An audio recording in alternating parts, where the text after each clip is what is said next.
Saya sekali lagi menyapa jemaat Tuhan yang hadir. Shalom Bapak Ibu. Shalom juga bagi jemaat Tuhan yang mengikutinya secara online. Adalah satu kebaikan Tuhan, adalah satu mujizat Tuhan kalau sampai hari ini kita masih diberi kekuatan, kita masih diberi kesehatan, sehingga kita bisa datang untuk berbakti bersama-sama. Bukan karena hebatnya Bapak dan Ibu serta saya menjaga kesehatan, tidak sama sekali. Tapi kalau kita pakai masker, tidak menjaga jarak dengan yang lain, itu karena Tuhan yang memberi kita hikmat.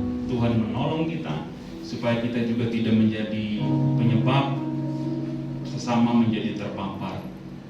Terima kasih buat kesetiaan Bapak dan Ibu untuk berbakti bersama dengan kami. Terima kasih juga buat semua jemaat GPI Epicenter of Mercy yang sudah mengikuti secara online dengan setia.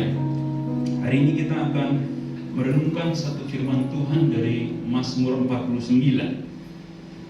Ayatnya yang pertama sampai ayatnya yang terakhir. Mungkin Bapak Ibu merasa panjang, tapi kalau direnungkan tidak akan terasa panjang karena firman Tuhan hari ini akan mengajar kita semua. Saya bacakan pelan-pelan supaya Bapak Ibu bisa menyimaknya. Silakan perhatikan di multimedia atau di handphone masing-masing Bapak Ibu. Perikopnya kebahagiaan yang sia-sia. Untuk pemimpin biduan dari Bani Korah, Mazmur. Dengarlah hai bangsa-bangsa sekalian, pasanglah telinga, hai semua penduduk dunia. Baik yang hina maupun yang mulia, baik yang kaya maupun yang miskin bersama-sama. Mulutku akan mengucapkan hikmat, dan yang direnungkan hatiku ialah pengertian. Aku akan menyendengkan telingaku kepada amsal, akan mengutarakan peribahasaku dengan bermain kecapi. Mengapa aku takut pada hari-hari celaka, pada waktu aku dikepung oleh kejahatan pengejar-pengejarku? Mereka yang percaya akan harta bendanya dan memegahkan diri dengan banyaknya kekayaan mereka, tidak seorang pun dapat membebaskan dirinya atau memberikan tebusan kepada Allah ganti nyawanya. Karena terlalu mahal harga pembebasan nyawanya dan tidak memadai untuk selama-lamanya, supaya ia tetap hidup untuk seterusnya dan tidak melihat lubang kubur. Sungguh akan dilihatnya orang-orang yang mempunyai hikmat mati, orang-orang bodoh dan dungu pun binasa bersama-sama, dan meninggalkan harta benda mereka untuk orang lain. Kubur mereka ialah rumah mereka untuk selama-lamanya, tempat kediaman mereka turun-temurun. Mereka menganggap ladang-ladang milik mereka, tetapi dengan segala kegemilangannya manusia tidak dapat bertahan. Ia boleh disamakan dengan hewan yang dibinasakan. Inilah jalannya orang-orang yang percaya kepada dirinya sendiri, ajal orang-orang yang gemar akan perkataannya sendiri. Seperti domba mereka meluncur ke dalam dunia orang mati, digembalakan oleh maut. Mereka turun langsung ke kubur, perawakan mereka hancur. Dunia orang mati menjadi tempat kediaman mereka. Tetapi Allah membebaskan nyawaku dari cengkraman dunia orang mati, sebab Ia akan menarik aku.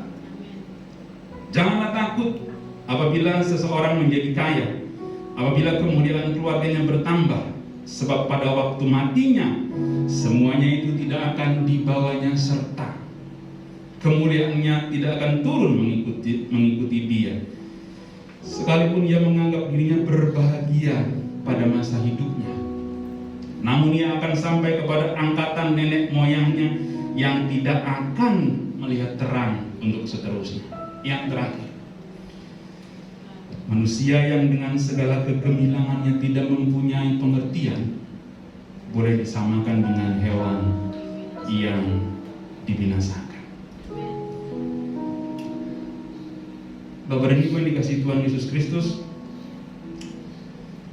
1 bulan belakangan ada begitu banyak peristiwa yang mengagetkan kita semua sebagai manusia tentunya.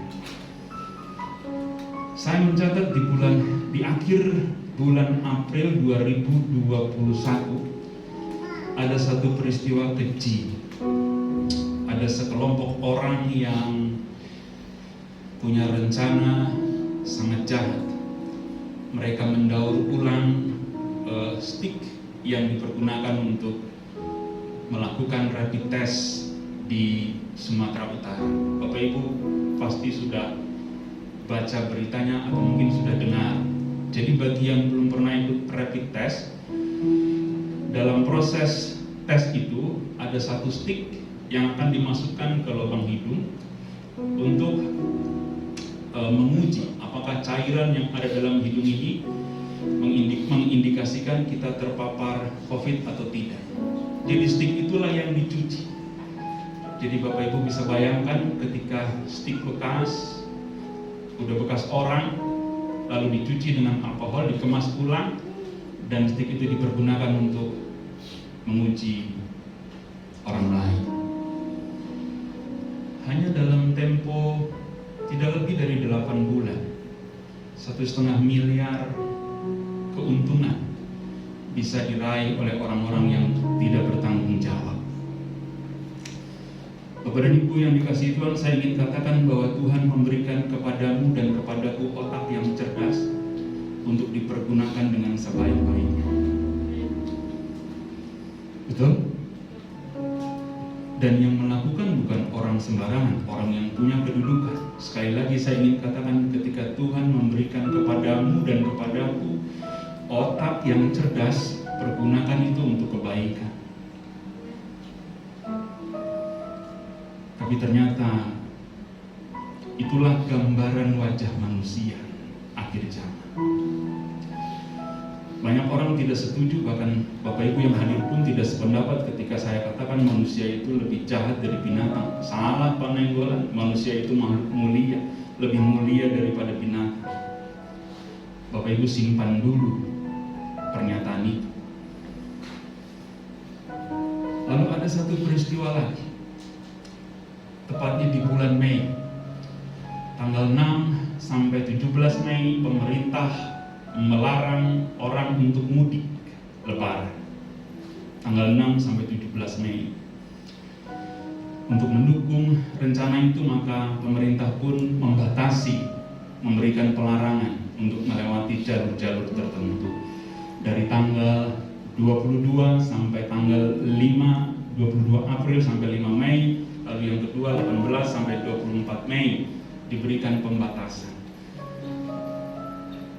Bapak dan Ibu yang dikasihi Tuhan, pemerintah adalah wakil Tuhan di atas muka bumi ini. Tidak ada pemerintah yang tidak diizinkan Tuhan, betul?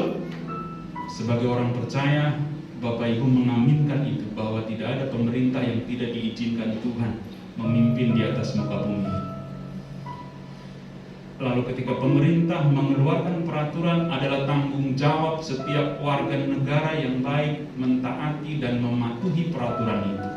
Sekali lagi saya ingin katakan, adalah tanggung jawab semua warga negara yang baik untuk mentaati peraturan pemerintah itu.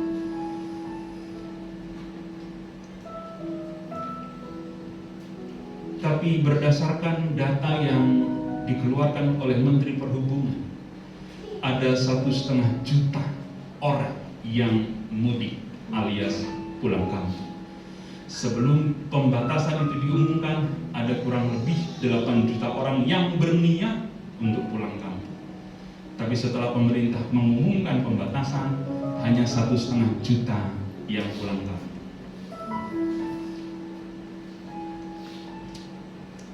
Yang berhasil pulang kampung bisa saja karena dia punya pengalaman untuk pulang, lalu ada jalan alternatif, ada jalan tikus, sampailah dia di kampung halaman. Tapi apa yang dia lakukan, judulnya tetap melanggar peraturan pemerintah. Betul ya? Dan ketika dia berhasil sampai ke tujuannya, dia merasa dia berhasil.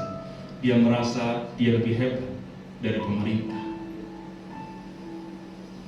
dia bangga, padahal sesungguhnya dia melanggar aturan pemerintah.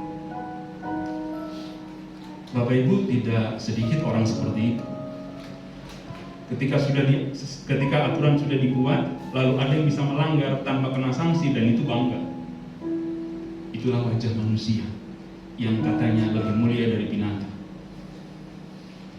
Dan yang tidak berhasil, Bapak Ibu pasti masih ingat, yang tidak berhasil untuk melewati pembatasan yang dilakukan oleh aparat, tidak hanya otaknya yang sesat, tapi mulutnya pun sesat. Kenapa? Karena dia mengucapkan kata-kata yang kasar kepada petugas yang menjaga. Betul ya?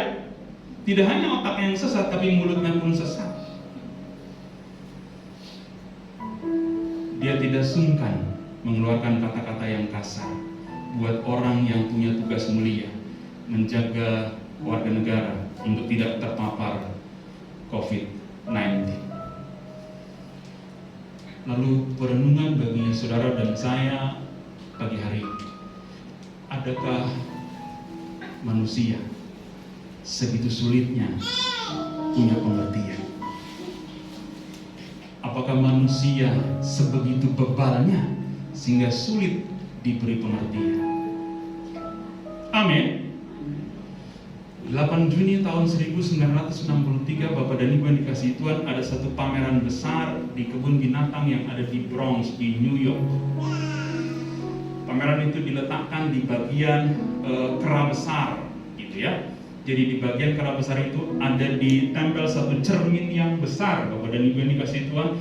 Ada satu cermin yang besar, cermin ya, cermin, bukan kaca tapi cermin. Ada satu cermin yang besar.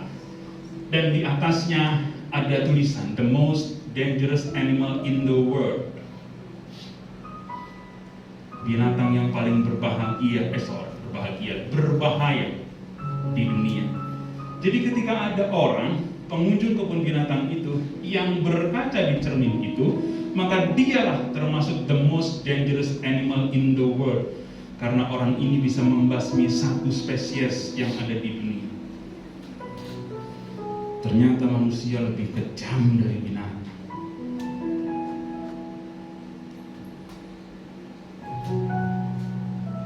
Mengerikan Bapak dan Ibu yang dikasihi Tuhan. Barang siapa yang mengaku dirinya manusia tapi tidak punya pengertian, dia dapat disamakan dengan binatang.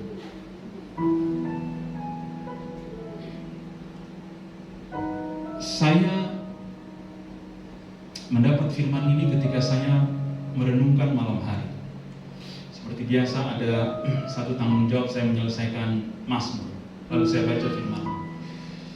Betapa Tuhan mengingatkan saya secara pribadi bahwa kalau engkau mengaku sebagai manusia, makhluk yang mulia, adakah engkau punya pengertian? Tapi kalau engkau membanggakan dirimu hanya sebagai manusia yang mulia tanpa punya pengertian, ternyata tidak ada bedanya engkau dengan binatang. Aduh Tuhan,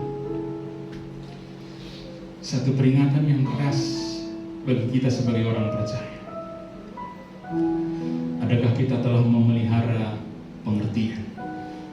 Adakah kita telah memelihara kebijaksanaan? Amin.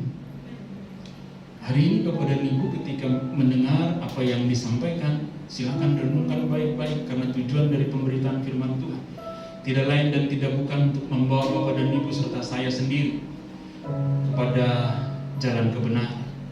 2000 tahun yang lalu, Korah telah menasihati semua orang. Bapak dan Ibu, coba yang pertama, silakan Mazmur yang pertama. Korah mengatakan demikian, dengarlah. Jadi tidak hanya kepada bangsa-bangsa tertentu, tapi kepada seluruh dunia, dengarlah. Betul? Jadi sekarang ketika firman Tuhan dibacakan, maka firman Tuhan ini bagi Bapak Ibu Saudara dan juga bagi saya. Tidak hanya bagi orang-orang tertentu, bagi semua orang. Semua orang wajib dan harus mendengarkan firman Tuhan ini. Dengarlah hai semua orang dan hai seluruh penduduk dunia. Tanpa terkecuali, tidak memandang status.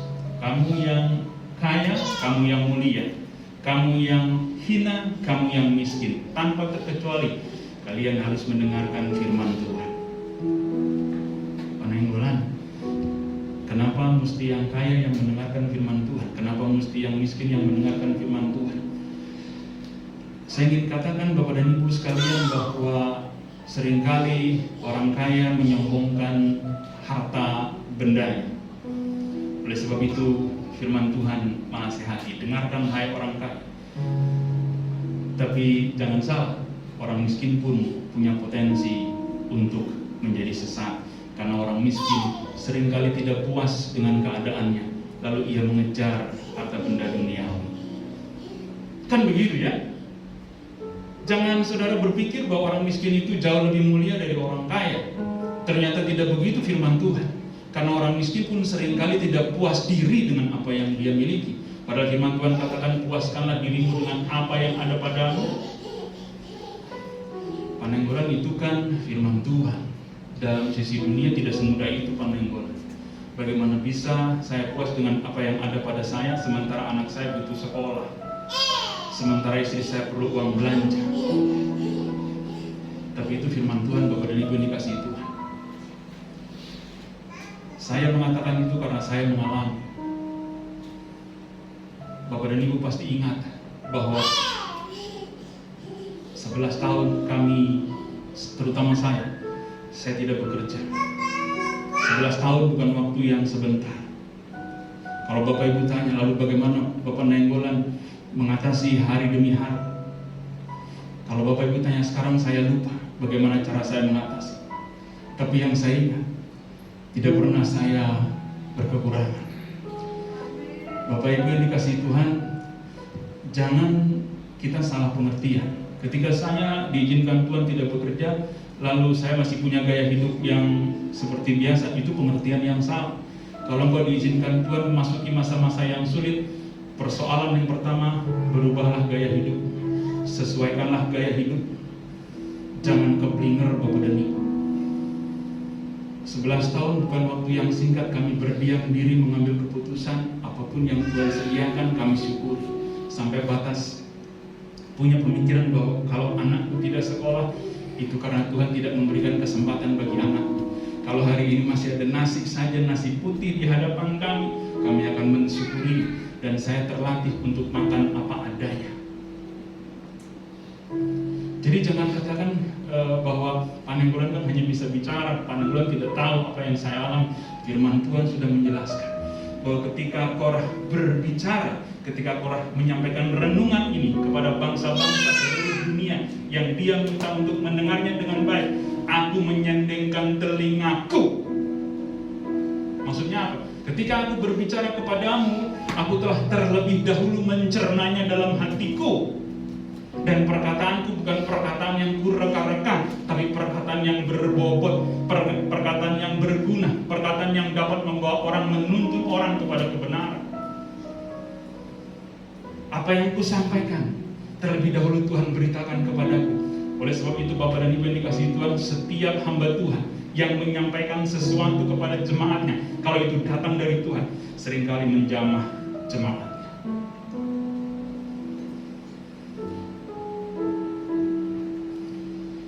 Jadi Korah tidak main-main dengan ucapannya. Korah tidak omdok dengan ucapannya.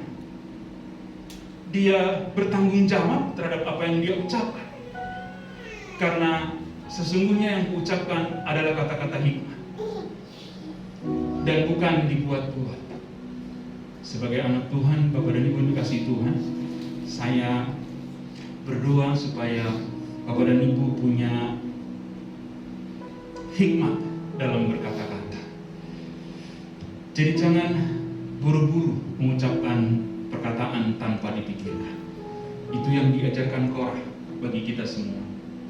Bahwa setiap perkataannya bukan lahir dari perkataan yang sia-sia. Karena seringkali bercanda Bapak Ibu, iya tapi kelewatan sia bercandanya. Saya paling gak suka bercanda kalau membawa-bawa atribut kekristenan. Pak, nggak tahu ya, kayaknya kok jadi bahan yang tidak pantas untuk jadi candaan. Misalnya, ya perlu dibaptis, diucap-ucap. Gimana ya? Saya bukan orang yang bercanda sih, tapi bukan bercanda yang keterlaluan. Ya mungkin sebagian Bapak dan Ibu melihat saya sebagai orang yang serius, tapi kadang-kadang pun saya suka bercanda, walaupun punya batasan tertentu. Jadi semua orang harus mendengarkan apa yang dikatakan oleh Korah. Semua orang harus memperhatikan apa yang dikatakan oleh Korah tanpa terkecuali. Yang kaya dengar baik-baik bahwa ketika engkau mengandalkan kekayaanmu ada hal yang sia-sia. Kenapa? Karena kekayaanmu tidak akan pernah bisa menyelamatkan engkau. Lalu orang kaya seringkali menyombongkan dirinya. Orang kaya sering sekali merendahkan orang lain. Kepada orang-orang yang seperti itu, orang saleh diingatkan oleh Korah, engkau jangan takut terhadap orang kaya. Kok bisa ya? Kok bisa orang hina dan miskin takut sama orang kaya, takut sama orang yang punya kehormatan, takut sama orang yang punya kekuasaan? Sangat masuk akal Bapak dan Ibu yang dikasihi Tuhan. Sangat masuk di akal ketika orang-orang yang hina dan miskin dia takut akan kekayaan orang yang bertambah kaya dan kekuasaannya terus bertambah. Bagaimana bisa Pak Nenggolan? Karena seringkali orang kaya bisa mengatur sedemikian rupa semua hukum yang ada. Bahkan orang kaya, orang berkuasa, orang berpengaruh seringkali menjadi hukum itu sendiri. Bapak Ibu belajar dari apa yang disampaikan oleh Korah bagi kita semua. Sekali lagi, jangan andalkan apa yang engkau miliki sampai saat ini. Dan ketika engkau tidak punya apa-apa, jangan bermimpi untuk punya apa-apa dan salah dalam memanfaatkannya. Karena semua yang salah engkau miliki, semua yang salah engkau manfaatkan akan membawamu dalam kesesatan. Bapak dan Ibu dikasihi Tuhan, biasanya kalau orang kaya, biasanya ya, saya tidak katakan semua orang kaya itu punya kekurangan, tidak saya katakan begitu, karena biasanya, karena seringkali juga ada orang kaya yang bertambah kaya, dia bisa bertumbuh dalam kasih. Kan begitu ya? Tidak semua orang kaya semakin jahat, enggak seperti itu. Ada juga orang yang semakin dia diberkati Tuhan, semakin dia bertumbuh dalam kasih, dan semakin dia banyak membantu pekerjaan-pekerjaan Tuhan. Ada banyak, tapi biasanya orang-orang kaya cenderung mengandalkan kekayaannya. Biasanya orang kaya cenderung mengandalkan harta bendanya. Dia berpikir dengan apa yang dia miliki semua bisa aman, apa yang dia miliki semua bisa nyaman, apa yang dia miliki semua bisa dia nikmati, semua bisa dia beli. Tapi hari ini firman Tuhan mengingatkan, jangan andalkan kekayaan, jangan sombongkan kekayaanmu. Ketika engkau sombong, entah itu kau berpikir dan tanpa berpikir engkau sombong, tekapkan mulutmu dengan tanganmu. Tidak ada yang kita andalkan di hadapan Tuhan selain hidup dengan penuh kesalehan dan kebenaran. Tidak ada. Karena hidup benarlah yang akan menyelamatkan engkau. Karena hidup dengan pengertianlah yang akan menyelamatkan engkau. Ketika engkau hidup saleh, ketika engkau hidup benar, maka Tuhan akan menyelamatkan engkau dalam kematian yang berikutnya. Tapi ketika engkau diberikan Tuhan kesempatan untuk kaya, diberikan Tuhan kesempatan untuk punya kekuasaan, diberikan Tuhan untuk punya kehormatan dan pengaruh, ketika engkau mati tidak ada bedanya engkau dengan binatang. Bahkan kau jauh lebih buruk dari binatang. Kalau binatang tidak akan menghadapi kematian yang kedua, tapi orang kaya yang sombong, yang sesat, dia akan mengalami dan menghadapi kematian yang kedua. Jadi bagi orang kaya seperti itu, kita tidak perlu cemburu, kita tidak perlu iri hati, tapi yang perlu malah kita kasihani. Betapa malangnya orang kaya yang sombong tapi tanpa pengertian.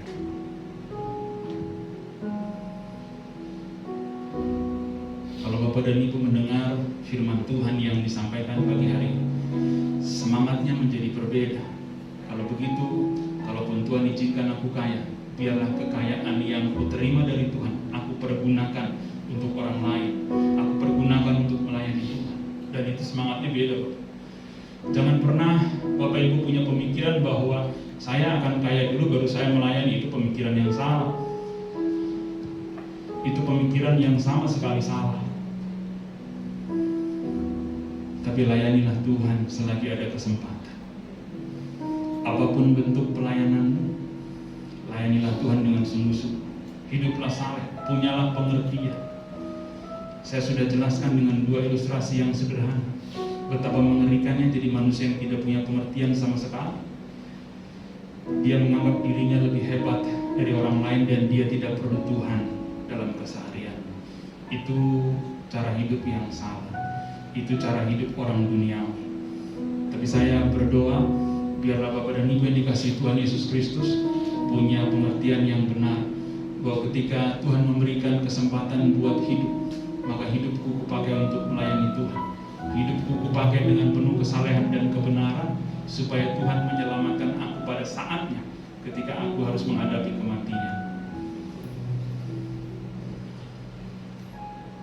Karena sesungguhnya ketika kita hidup, Bapak dan Ibu dikasihi Tuhan, ketika kita hidup, kita mempersiapkan untuk kematian. Jadi kalau Tuhan sudah selesai membangun rumah, maka Tuhan panggil kita, bahwa rumahmu telah selesai, mari engkau pulang, hai anak. Bahan-bahan yang kita perlukan selama kita hidup, tanggung jawab kita selama Tuhan memberikan kita kesempatan untuk hidup. Jangan sombongkan kekayaanmu, jangan sombongkan otakmu, jangan sombongkan tenagamu, jangan sombongkan pengaruhmu, jangan sombongkan kehormatan. Manusia boleh berbeda ketika kita hidup, betul ya? Kita berbeda dalam banyak hal, tapi ketika kita sama-sama meninggal, sama tidak ada bedanya. Semua akan masuk ke lubang kubur. Tidak ada bedanya. Yang membedakan ketika nanti dalam pengadilan, apakah kita diselamatkan atau tidak, itu beda. Itu yang membedakan. Apapun perbedaan engkau dan aku selama hidup, maka ketika meninggal tidak ada bedanya sama sekali. Saudara dan saya sama, di lubang kubur sama, tidak ada bedanya. Oleh sebab itu Bapak Ibu yang dikasihi Tuhan, milikilah pengertian selama kita hidup. Hiduplah dengan saleh, hiduplah dengan benar. Percayalah bahwa dalam kesalehan dan kebenaran, maka Tuhan akan memberikan kau pengharapan akan kematian. Dan jangan hidup dengan cara yang salah, jangan hidup dengan cara yang bodoh, jangan hidup dengan cara-cara duniawi, mengumpulkan harta benda yang tidak akan pernah bisa menyelamatkan Bapak dan Ibu, menjangkau setiap karir yang tidak akan pernah menyelamatkan Bapak dan Ibu. Dan saya ditegur lewat firman Tuhan, adalah baik bagi setiap orang untuk memfokuskan diri kepada pengertian akan Tuhan. Jangan lengah, jangan lalai, tapi peliharalah segala sesuatu yang datang dari Tuhan dengan baik, supaya kau bisa bertanggungjawabkan pada saatnya nanti. Karena itulah yang akan menyelamatkan kita, karena itulah yang akan menyelamatkan saudara dan saya. Tidak ada jalan lain. Sekali lagi saya ingin katakan bagi Bapak Ibu yang dikasihi Tuhan, bahwa jangan andalkan apapun yang Bapak Ibu miliki, sebab semua datang dari Tuhan. Bukan karena kehebatanmu, bukan karena gagah kuatmu, bukan karena otak cerdasmu, tapi semua diizinkan Tuhan engkau miliki. Kalau Tuhan yang tidak izinkan, apapun usahamu tidak akan pernah bisa. Orang dunia boleh mengatakan kalau aku bekerja keras maka aku akan kaya, tapi kalau anak Tuhan, semua berkat hanya datang dari Tuhan. Dan biar Tuhan yang menolong kita, supaya setiap berkat yang Tuhan berikan boleh kita pergunakan untuk orang lain, supaya nama Tuhan dipermuliakan. Kekayaan tidak akan kita bawa mati, kehormatan tidak akan kita bawa mati, kekuasaan tidak akan kita bawa mati. Bapak Ibu jangan pernah berpikir ketika, contoh sederhana, kalau saya di kantor, katakan saya punya jabatan di kantor, keluar dari kantor saya tidak ada apa-apanya Bapak Ibu. Tapi ketika Bapak Ibu di rumah Tuhan, Bapak Ibu pakai jubah imam, keluar dari rumah Tuhan pun Bapak Ibu harus pakai jubah imam. Tidak bisa Bapak Ibu lepas jubah imam itu. Tidak bisa Bapak Ibu lepas jubah hamba Tuhan itu, tidak bisa. Karena selamanya engkau adalah hamba Tuhan. Dan adalah satu tanggung jawab bagi semua hamba Tuhan untuk hidup dengan pengertian yang benar. Jangan hidup dengan pengertian yang salah. Sebab ketika engkau hidup dengan pengertian yang salah, sekali lagi Mazmur 49 ayat yang terakhir, tidak ubahnya engkau sama dengan binatang. Kita berdoa.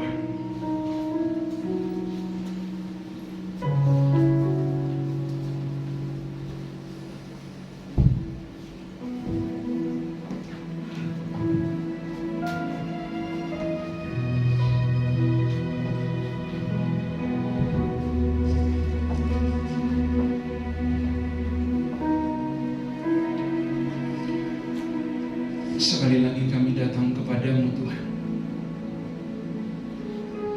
bersyukur buat kesempatan kami boleh diizinkan mendengarkan sebagian dari isi hati Tuhan. Kami pagi hari ini diajar bahwa jangan sekali-kali mengandalkan apa yang kami miliki, jangan sekali-kali menyombongkan diri dengan apa yang kami miliki, karena sesungguhnya kami ada oleh karena kasih dan anugerah Tuhan. Bahkan kesehatan kami pun ada hanya karena anugerah Tuhan. Engkaulah Tuhan yang bertahta di atas nyawa kami dan bertahta di atas harta benda kami. Kalau Tuhan mengendaki keduanya, maka bukan sesuatu yang mustahil bagi Tuhan. Oleh sebab itu Bapa, di sisa hidup kami sebagai hamba-hamba Tuhan, biarlah Tuhan yang memberi kami kekuatan untuk hidup punya pengertian yang benar. Karena kami mau sungguh-sungguh kami berjalan dalam kebenaran. Biar nama Tuhan yang dipermuliakan lewat hidup kami. Kami tidak tahu masa hidup kami, tapi yang kami tahu, kalau Tuhan masih memberikan kami kesempatan untuk hidup, biarlah kami hidup melayani Tuhan dengan sungguh-sungguh. Biarlah kami hidup dengan pengertian yang sungguh-sungguh, pengertian yang benar. Terima kasih buat setiap jemaatmu yang hadir, baik yang hadir saat ini maupun yang mendengarkan secara online. Hamba-Mu berdoa di dalam nama Yesus, biarlah Tuhan menjamah kami semua tanpa terkecuali, supaya kami boleh tetap berdiri teguh dalam menghadapi segala situasi. Karena Tuhan yang mengizinkan segala sesuatu terjadi, kami percaya ada hal yang baik yang akan Tuhan sediakan. Bagian kami melakukan apa yang kami bisa seturut dengan kehendak Tuhan dalam hidup kami. Terima kasih Tuhan. Hamba-Mu sudah selesai berbicara, dan biarlah Roh-Mu yang kudus menuntun setiap hidup umat, dimampukan oleh Roh-Mu yang kudus untuk mempersembahkan tubuh, jiwa, dan roh mereka menjadi persembahan yang hidup yang berkenan kepadamu. Terpujilah Tuhan kekal selama-lamanya. Di dalam nama Yesus kami telah berdoa dan mengucap syukur. Haleluya, haleluya. Bapak Ibu, mari saya jemput panggil berdiri. Sebelum kita pulang, biarlah berkat Tuhan menguatkan dan meneguhkan kita. Bapa di surga, izinkanlah aku memberkati umat yang Kau kasih.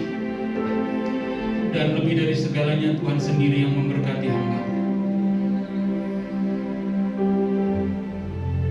Tuhan memberkati dan melindungi engkau. Tuhan menghadapkan wajahnya kepadamu dan memberi engkau damai sejahtera. Tuhan menyinari wajahnya kepadamu dan memberi engkau kasih karunia. Pulanglah dan terimalah berkat Tuhan, kasih karunia dari Allah Bapa dan cinta kasih dari Tuhan Yesus Kristus, serta pertolongan yang manis dari Roh Kudus menyertai Bapak Ibu Saudara mulai pagi hari ini bahkan sampai selama-lamanya. Hanya dalam nama Yesus kami telah berdoa dan bersyukur. Mari semua yang mengasihi Tuhan kita katakan amin. Terima